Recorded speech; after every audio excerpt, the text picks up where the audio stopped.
This is a political chess match, and the stall tactic is in play.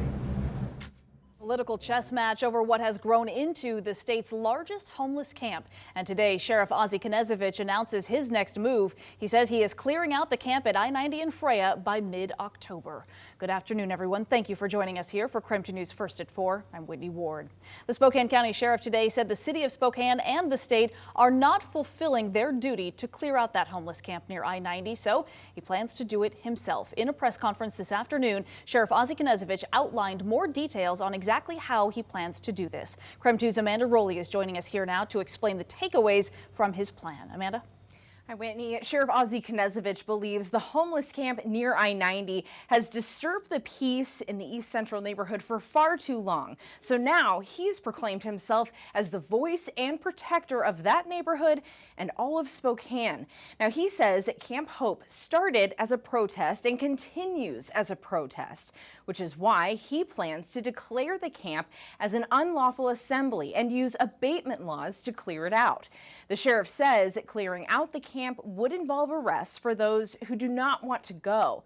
On the other hand, his plan also includes giving each person staying at the camp a bus ticket to a location of their choice.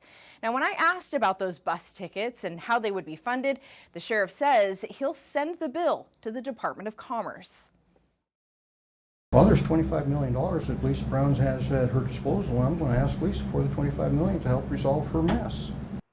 Now, the sheriff will be clearing out the homeless camp under abatement laws. Now, that means when there is a property that becomes a nuisance, law enforcement has the authority to clear it out. To do this, Sheriff Knezovich says he plans to call on the Spokane Police Department for additional manpower. They may call to their aid such persons or powers of their county as they may deem necessary. Elected officials, appointed, heads up, I will be calling on you to resolve this matter. Now, he told me he will hold a meeting with several jurisdictions on Wednesday, including the Department of Ecology, to prepare for the cleanup. Now, the sheriff says he's been offering to help clean up the homeless camp for months, and he wanted to be invited to the meeting between the city of Spokane and WSDOT this week.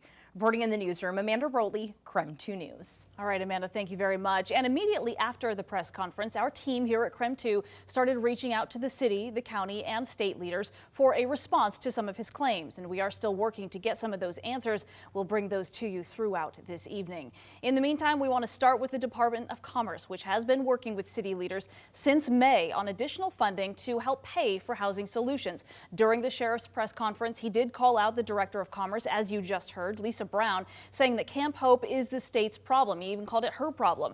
He also said that the Commerce Department should be paying to clear out the people living there and to clean up the property. So today I spoke with the Commerce Director, Lisa Brown, to get her response. I will say that making it personal, as the sheriff did, is probably part of the problem. This statewide and national challenge to house people is something that is obviously not unique to Spokane. It's not unique to Washington State or our whole country. We are experiencing it very acutely in Spokane. Now, if the sheriff were to get state funding for his plan to clear that encampment, it would likely be a long legal process with the potential for multiple legal challenges along the way. I also spoke with City Council President Brienne Beggs today, who the sheriff mentioned several times as well as someone who hasn't done enough to stop the encampment from growing. Just about an hour ago, Beggs told me he has serious concerns about how the sheriff could legally clear the camp without a warrant or a court order. Well, it's kind of strange that he's finally coming to the table on this. Many of us have been working for a long time to get the people there rehoused and reclaim that land. What are your thoughts on this October 14th deadline that has been given now from the sheriff's office, but also from the mayor as well? What do you think is going to be taking place on that date? If they're saying they're going to come in and sweep it, is it murkier because it is DOT land? It's all fine to set a goal, but it needs to be realistic to be a real goal. And 600 people won't be rehoused by October 14th. So what do? Go in with guns and that on land that you don't have permission to be on? I think the mayor and the sheriff, I don't think they really want to go in there with force, but there's some real legal issues if they can. Now, Begg says everyone right now just needs to take a breath and start working together. He believes the city is on the right track with its current housing projects, and he expects between now and the sheriff's deadline, there will be fewer people living at that encampment. In the meantime, tonight, Wade Nelson is also weighing in on the sheriff's letter and plan. Nelson is running for the position of Spokane County Sheriff this coming November. He reached out to us here at KREM 2 to say, while there is plenty of blame to go around for this current situation at the homeless camp, he does not believe Ozzy's approach will work. Take a listen. Because if one guy just stands up and grandstands and says, I'm just going to fix it myself my way, with no money, manpower issues we have, our jails being full, and he's talking about the possibility of arresting these people and he's going to store them. It's a misdemeanor crime, what he's talking about, and how long are you going to store them for? How are we going to pay for that? And then after you're done putting them in jail, what are you going to do with them when they release? Nelson says the best way to deal with the issue is by taking a group approach. He believes the solution needs to involve all parties, the city, Spokane Police, the state, and the sheriff's office. He says simply arresting or moving the people living at that camp does not solve the underlying issues that lead to people being homeless in the first place. And we also did reach out to the Spokane County Sheriff candidate and current Undersheriff John Knowles as well. Today he says he does support Sheriff Ozzy Knezevich's plan and hopes the messaging is clear and will be handled with compassion. He shared he does believe Sheriff Knezevich has the authority and, quote, constitutional duty to clear Camp Hope. He also mentioned that he believes the sheriff's announcement comes after numerous complaints from Spokane citizens. He stressed the plans on how the camp will be cleared will not be shared to the media simply because of safety. He also says if he is elected as the next sheriff, he will look for bipartisan ways to address homeless issues in Spokane.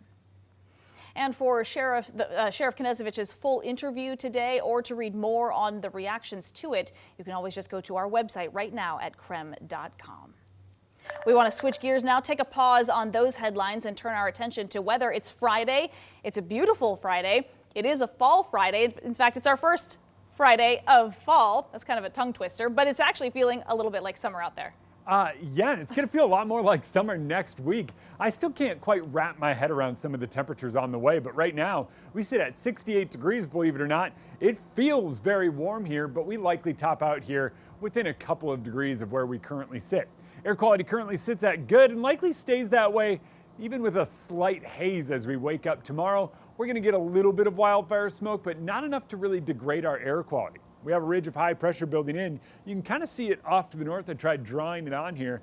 Basically, as that builds, we clear out and warm up across the region. Overnight, temperatures kind of look like they did this morning. It's really similar. But as we head into the weekend, temperatures are on the rise. High temperatures Saturday, mid 70s for just about everyone. And by Sunday, we're talking up near 80 as we kick off the warm stretch that takes us through the next week. We're talking record temperatures coming up in your full forecast. All right, Jeremy, thank you very much. Happening right now, a nationwide arrest warrant has been issued for Charles Bergman for allegedly killing his wife, Teresa. Her body was found in rural Lincoln County overnight. So take a look at these pictures. The couple went missing after Charles Bergman picked up Teresa from the airport on Sunday. And according to court documents, the couple had been married for 36 years, but Teresa had recently told her husband that she was leaving him. Documents also state she was returning from a trip visiting another man named Steve. The Grant and Lincoln County Sheriff's offices now say they are using all resources available to find Charles Bergman. It's an open case, so on a timeline, I can't give you an answer. It just depends on how things fall into place. We're actively investigating it. We're spending all of our resources on the investigation and the location of Charles. Make sure you call 911. Don't approach Mr. Bergman. At this time, we're going to consider him armed and dangerous. So it was yesterday that Lincoln County Sheriff's deputies were called to a rural area of the county after a farmer had spotted a woman's body. It has now been identified as Teresa. Court documents say Charles had recently purchased a small shovel, and a wound on Teresa's head has been consistent with a shovel, they said, possibly striking the rear side of her head. We'll continue to follow this story and bring you the latest details as we have them. Now, coming up after the break in a KREM 2 exclusive interview, we spoke to one of the family members of a victim of a recent shooting at Franklin Park in North Spokane. how they're remembering him when we come back.